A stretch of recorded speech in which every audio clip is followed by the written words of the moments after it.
O paquete de Dom João da Câmara, voz Iba Mendes. Era no fim da azinhaga, uma azinhaga estragada pelas chuvas do inverno e tendo ainda marcada na lama seca a passagem do último carro de bois. De um lado e de outro, velhas piteiras misturavam a cor verde claro das largas folhas carnosas com o verde escuro, quase negro, das silvas e piuriteiros.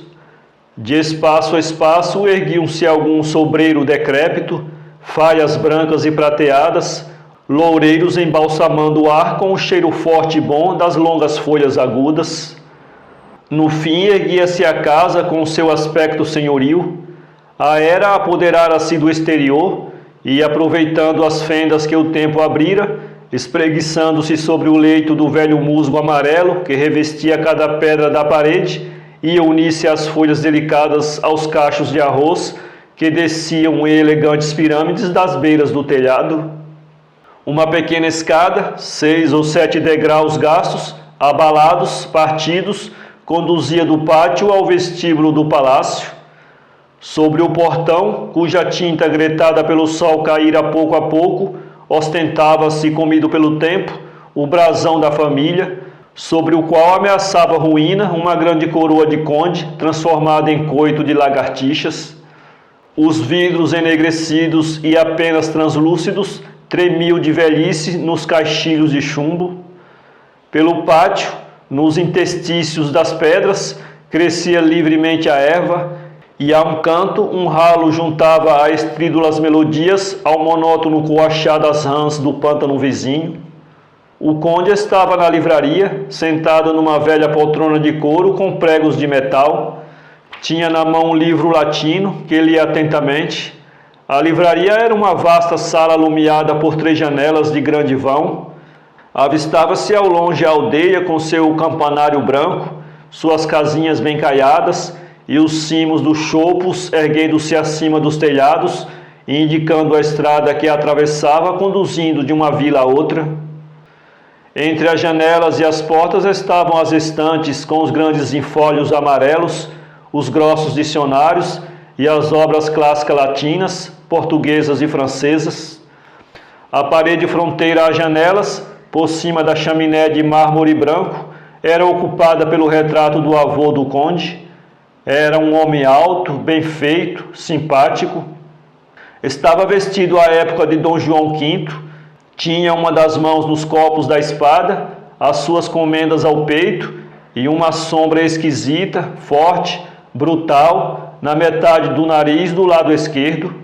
A moldura deixara cair o dourado e estava rendilhada pelo caruncho. A um canto, uma aranha tecera a teia e esperava pela presa, escondida no rasgão da tela. O sol descia e o conde, para lhe aproveitar os últimos raios, puxara a cadeira para o vão da janela e, com o livro sobre o joelho, o cotovelo sobre a perna trançada e a testa encostada à mão, lia atentamente uma passagem de Suetônio. O crepúsculo foi invadindo a sala. O sol, depois de ter com o último raio brincado um instante na testa veneranda do avô comendador, desceu para detrás do cabeço e as grandes sombras dos montes fundiram-se pouco a pouco numa tinta geral. O conde fechou o livro sobre o índex e pôs-se a contemplar a aldeia. O vento do norte, entrando pelas fendas das paredes, sibilava tristemente no corredor. Os vidros uniam nos caixilhos de chumbo. As aves noturnas que habitavam nas vastas chaminés do palácio começavam a piar e aos ouvidos do conde chegava a alegria da aldeia como uma nota estranha de uma língua esquecida. Meados de novembro, as noites eram frias. O conde olhou tristemente para a janela das casas dos lavradores, alegremente iluminadas pelo fogo vivo das lareiras, e estremecendo de frio dentro da velha sobrecasaca parda, levantou-se, tocou uma campainha e, metendo as mãos nas algibeiras, começou passeando pela sala. Era um velho alquebrado e quase completamente calvo. Apenas 2 ou 3 madeixas de cabelo branco e comprido desciam-lhe da nuca até a gola do casaco. Usava a barba toda, era curta e branca. Os olhos, cuja luz a idade ia apagando, eram da cor mal definida, que tem os olhos dos velhos e os das crianças de mama. Tinham, contudo, uma expressão doce e melancólica. Ao canto da boca, uma prega vertical, desdenhosa e altiva quando o conde estava sério, dava-lhe uma expressão de simpática tristeza quando sorria. Ao toque da campainha, acudia um criado. Era um velho também, mais velho do que o conde talvez. Trazia vestido uma casaca por certo verde, de tão velha que era, se não lhe ocultasse o estofo, acumuladas passagens de linha preta. Entrou curvando um pouco pelo respeito, outro tanto pelos anos. José, disse o conde, vai arrancar mais uma tábua à sala do dossel e arranja o lume. Senhor conde, eu sozinho não tenho forças. Chama o caseiro, como tens feito nos outros dias. O Manuel foi-se hoje embora, senhor conde. Foi-se hoje embora, por quê? Foi trabalhar para a quinta do João Pereira. Vossa Excelência bem sabe que o homem, coitado, tem família que sustentar e como os ordenados andam atrasaditos. Efetivamente, recordo-me de que há já bastante tempo, ora, coitado, mas por que não me disse ele? Eu esqueço-me de tudo, hás de dar-lhe 2 pintos da minha parte, eu te ajudo hoje a arrancar a tábua. E saindo ambos, foram a um quarto próximo e arrancaram a tábua do soalho. O José cerrou-a numas poucas de partes, feriu o lume numa pederneira, porque o conde reprovava os fósforos como perigosos, e pouco depois uma chama viva e alegre trepava pela chaminé. O conde tornou a abrir o livro e continuou a ler Suetônio à luz de um bocado do seu palácio. Tinham-se ido as tábuas pouco a pouco e já quase não restavam senão 3 quartos completos, o do conde, o do José e a livraria. Tábuas, vigas, portas e janelas tinham se desfeito em cinzas, e os velhos lavradores da aldeia, ao verem o fumo erguer-se acima da chaminé do palácio, sorriam tristemente e diziam: coitado!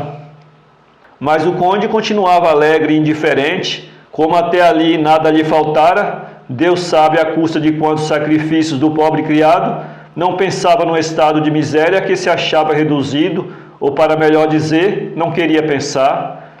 Quando ao domingo voltava da missa, vinha conversando alegremente com um certo ar entre familiar e protetor, com os lavradores, que o estimavam e gostavam de ouvi-lo nas choupanas mais pobres, e aflito com a miséria que nelas encontrava, dizia baixinho para o velho José, que o acompanhava sempre, com um grande missal romano debaixo do braço: José, deixa um pinto em cima da mesa para esta pobre gente festejar o domingo.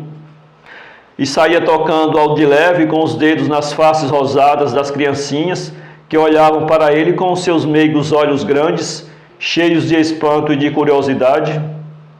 O José demorava-se como que para obedecer ao fidalgo e saía momentos depois, levando nas vastas algibeiras da casaca os bocados de pão negro e de carne, com os quais e com a ajuda de mais uma tábua, o conde havia de jantar naquele dia. E o conde continuava alegre e passava os dias conversando, como ele dizia, com os seus autores favoritos e entretendo a imaginação com os sonhos dourados de um futuro melhor. Tinha um filho. Havia 3 anos que o seu gênio desleixado o obrigara a partir para o Brasil, na esperança de, à força de trabalho, reparar os desastres da fortuna. E não fora a ambição que o levara tão longe. Não ignorava ele a maneira como se sustentava o conde, e o seu gênio altivo custava-lhe sujeitar-se à compassiva esmola dos aldeões. Um dia deu parte de suas tensões ao pai, mostrando-lhe a conveniência daquela partida, ocultando-lhe, porém, uma grande parte da verdade, com receio que a revelação dela fosse um golpe fatal na vida do velho. Repelida primeiramente a ideia como absurda e pouco digna, o pobre pai, com um coração esmigalhado pela dor e pela vergonha, teve por fim que render-se e sacrificar o seu orgulho ao orgulho mais nobre do filho. Obtida a licença, partiu levando como capital a bênção paterna e os poucos pintos que rendeu mais uma hipoteca. Os primeiros dias foram horríveis para o conde, sentia um vácuo enorme naquela casa, havia pouco tão cheia ainda. Depois a dor foi abrandando pouco a pouco e o conde voltou aos hábitos antigos. Tinha mais um sentimento no coração, a esperança. Uma tarde chegou uma carta que dizia: meu caro pai, vou bem, vou muito bem. Pelo próximo paquete, espero poder enviar-lhe 100.000 réis, quantia que continuarei a mandar todos os meses. O conde procurou o paquete no dicionário de Moraes, mas achou a palavra comida pela traça. O José chorava de alegria e naquela noite deitou 2 tábuas no lume, aceitou um copo de vinho ao João Pereira e, quando acabou o terço, disse para o conde, com quem o rezara em voz alta: para que se realize o que o senhor Dom Carlos nos promete, salve rainha. E passou-se mês e meio e o conde dizia: o que será paquete? De Agostinho de Macedo para cá não sabia nada, não lia jornais, nem vê-los queria, detestava-os com um ódio de velho quase instintivo. Quando via algum jornal murmurava logo: maçonaria. E continuava a esperar o paquete, como um sebastianista espera Dom Sebastião, com uma confiança cheia de mistérios e de pequenas impaciências. O palácio já pouco mais tinha do que as paredes. Pouco a pouco, tábua por tábua, viga por viga, o quarto do criado passara pela chaminé, e esse dormia agora na câmara do conde.